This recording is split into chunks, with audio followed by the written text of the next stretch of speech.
Salam saudara kasih. Hari ini kita mau memuji Tuhan, naikkan pujian dari hatimu. Terkadang kita merasa tak ada jalan terbuka,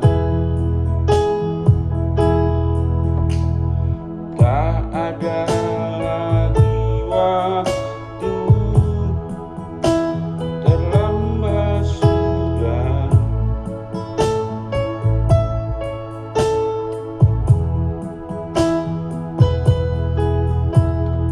Tuhan tak pernah berdusta, Dia selalu pegang janjinya. Bagi orang percaya, mujizat kekal.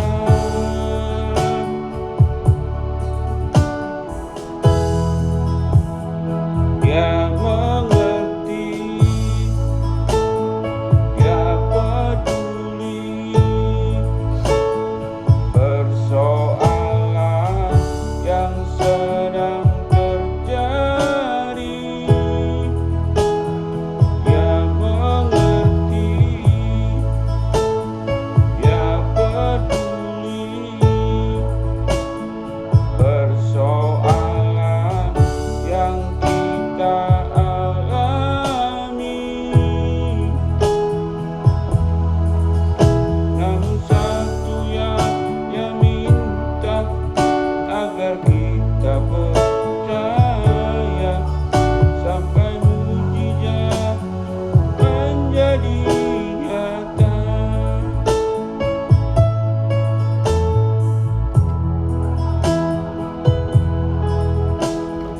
Terkadang kita merasa tak ada jalan terbuka, tak ada lagi waktu, terlambat sudah.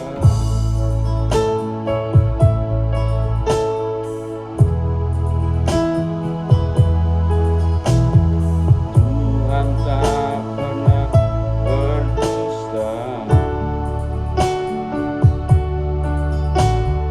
Dia selalu pegang janjinya. Bagi orang percaya,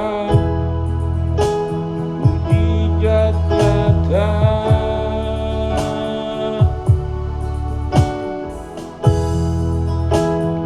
Dia mengerti, Dia peduli persoalan yang kita alami. Dia mengerti, Dia peduli persoalan yang sedang terjadi. Namun satu yang Dia minta, agar kita percaya sampai mujizat menjadi nyata. Salam saudara kasih, hari ini kita akan baca firman Tuhan dari kitab Yunus 1 ayat 12 berbunyi demikian.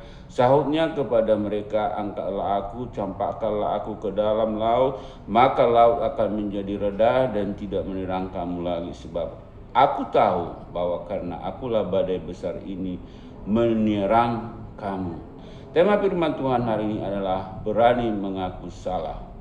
Dari Yunus 1:12. Saudara kekasih, dalam perjanjian lama, Yunus berarti adalah merpati. Sebagai burung yang setia pada pasangannya, sehingga ada lagu pop Indonesia berjudul Merpati Tidak Ingkar Janji. Ada 3 poin yang kita pegang hari ini tentang, yaitu berani mengaku salah. 1.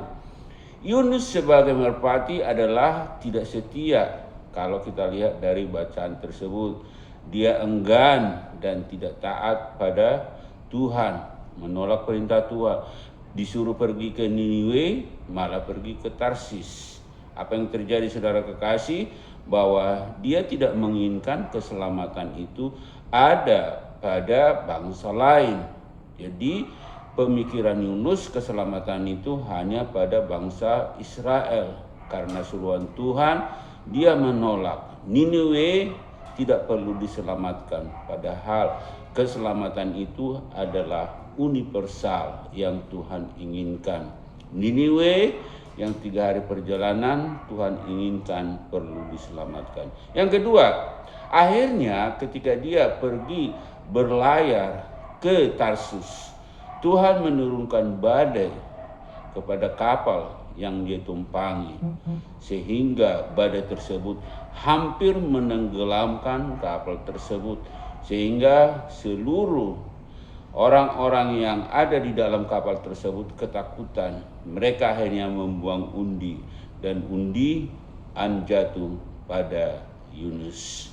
Karena badai ini terjadi, maka Yunus mengaku dia harus dibuang ke laut. Saudara kekasih, karena dia tidak menginginkan semua orang yang dalam kapal tersebut mati, sehingga dia mengakui kesalahannya karena dialah yang membuat badai tersebut, sehingga Tuhan mau menegur si Yunus. Nomor 3, jika kita mengaku kesalahan dapat membawa penyelesaian. Kita harus berani mengakui seperti Yunus, akhirnya taat kepada Tuhan. Dengan terjadinya badai tersebut, akhirnya dia campakkan ke laut, dan Tuhan tidak mengizinkan Yunus mati, tapi Tuhan menyuruh Tuhan menyuruh ikan yang besar untuk menelan, yaitu Yunus, sehingga dibawa kembali ke Niniwe untuk memberitakan keselamatan bagi Niniwe. Dan kita juga melihat dalam contoh Alkitab, Daud juga mengakui kesalahan ketika dia membunuh Uria untuk mendapatkan Betseba. Akhirnya Tuhan juga memberikan pengampunan pada Daud karena dia meminta permohonan pengampunan bahwa dia telah melakukan kesalahan. Saudara kekasih, kita bisa belajar dari poin-poin di atas tadi bahwa dengan mengakui salah kita akan dipulihkan, kita akan dibenarkan oleh Tuhan. Mari kita berdoa. Terima kasih Tuhan, kami tahu bahwa dalam kehidupan kami selalu salah. Kami tahu Tuhan, berkata-kata salah, melangkah salah, melihat salah, apapun kadang-kadang banyak yang kami lakukan kesalahan. Bahkan ada perintah Tuhan untuk memberitakan Injil. Terkadang kami Tuhan tidak taat kepada perintah-Mu, hanya memikirkan keegoisan kami. Oleh sebab itu Tuhan, izinkan kami orang yang taat, orang yang mau tunduk kepada perintah Tuhan, bahwa kami ini harus menjadi terang dan garam, harus menjadi orang-orang yang dipakai Tuhan untuk membawa jiwa-jiwa kepada kerajaan-Mu. Sama seperti Yunus, Tuhan buat terjadi badai agar dia mengakui kesalahannya. Tuhan, kami tahu kiranya pada saat hari ini biarlah kami juga hidup seperti Daud yang mau mengakui kesalahan kepada Tuhan. Siapapun yang kau mendengarkan firman Tuhan ini, diteguhkan, dikuatkan, dibenarkan, dimerdekakan oleh Tuhan. Terima kasih Tuhan, kami percaya hari ini kemenangan menjadi bagian kami jika kami mengakui kesalahan kami. Keberhasilan menjadi bagian kami jika kami tunduk dan taat kepada firman-Mu. Kiranya firman-Mu menguatkan, meneguhkan, dan memulihkan bahkan membuat kami sehat. Terima kasih Tuhan untuk kebenaran firman-Mu yang telah kami dengar, karena kami tahu Tuhan, biarlah kami belajar dari kebenaran-Mu. Dalam nama Yesus kami bersyukur. Amin.